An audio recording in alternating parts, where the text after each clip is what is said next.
হাতে মাত্র আর কয়েকটা দিন, দিনরাত এক করে ভোট প্রচারে ভিন্ন দলের প্রার্থীরা। চনমনে মেজাজে ভোট প্রচারে বহরমপুর কেন্দ্রের কংগ্রেস প্রার্থী অধীর চৌধুরী। এদিন সাত সকালে পৌঁছে গিয়েছিলেন শহরের পরিচিত YMA ময়দানে। ফুটবল পায়ে নিয়ে জোরালো শট মারলেন তিনি।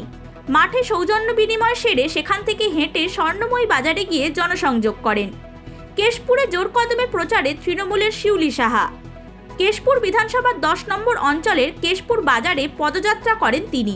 দলীয় কর্মী সমর্থকদের নিয়ে বিভিন্ন এলাকা পরিক্রমা করেন।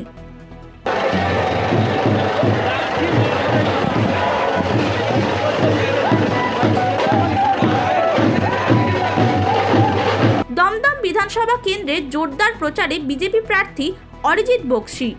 সোমবার কর্মী সমর্থকদের নিয়ে মিছিল করে জনসংযোগ সারলেন দমদমের বিজেপি প্রার্থী।